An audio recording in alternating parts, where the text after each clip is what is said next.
പിന്നെ നിങ്ങളുടെ ഈ വീണ്ടും വീണ്ടും കർത്താവ് എന്നെ ഈ ഷോൾഡറുമായിട്ട് ബന്ധപ്പെട്ട് ഭയങ്കര ഹീലിംഗ് ഇതിനകത്ത് നടക്കുന്ന കർത്താവിനെ കാണിക്കുന്നു. എന്തായിരുന്നു പ്രശ്നം? എന്തായിരുന്നു? കൈ പൊക്കത്തില്ലായിരുന്നോ? എന്തായിരുന്നു പ്രോബ്ലം? അത് ഇത്രയും ഭാഗത്ത് വേദനയാ. ഇപ്പൊ എങ്ങനെയുണ്ട്? പൊക്കിക്ക്. ഇപ്പൊ വേദനയുണ്ടോ? ഇല്ല. ആമേൻ. എത്ര പേർ വിശ്വസിക്കുന്നു യേശു നിരപ്പൽ സിറ്റിക്കകത്ത് ആമേൻ അത്ഭുതങ്ങൾ ആരംഭിച്ചുവെന്ന്?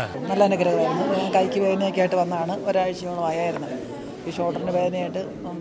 ഏതായാലും ഇന്നത്തെ പ്രാർത്ഥനകൾ കഴിഞ്ഞിട്ട് ഞാൻ ആശുപത്രിയിൽ പോകുന്നുള്ളെന്ന് തീരുമാനം എടുത്തിരിക്കുകയായിരുന്നു. ഈ പ്രാർത്ഥന ഒന്ന് കൂടിയിട്ടേ ഞാൻ പോകുള്ളൂ തീരുമാനം എടുത്തിരിക്കുന്നത്. രാവിലത്തെ സെക്ഷനിൽ തന്നെ എനിക്ക് നല്ല വിടുതൽ കിട്ടി. അപ്പം ഞാനത് പരീക്ഷിക്കാൻ വേണ്ടി കൈ ഇങ്ങനെ പൊക്കി നോക്കിയപ്പോൾ കുഴപ്പമില്ല. എനിക്ക് സ്വന്തമായിട്ടൊരു ഡ്രസ്സ് പോലും ചേഞ്ച് ചെയ്യാൻ പറ്റത്തില്ലായിരുന്നു. ആ പിള്ളേരോടൊക്കെ ഹെൽപ്പ് ചോദിക്കുമായിരുന്നു. ഇന്ന് ഞാനിവിടുത്തെ ഇപ്പം പരീക്ഷിക്കാൻ ഇങ്ങനെ ഞെക്കിയൊക്കെ നോക്കി, അപ്പോൾ കുഴപ്പമില്ല. ദൈവം നമുക്ക് ചെയ്ത നന്മകളെ പറയാതിരിക്കാൻ പറ്റത്തില്ല. അതുകൊണ്ടാണ് ഒരു മടിയും ലജ്ജയില്ലാതെ എൻ്റെ ഹൃദയത്തിൻ്റെ ആഗ്രഹം പോലെ ഓടി വന്നത്. വളരെ അനുഗ്രഹമായിരുന്നു.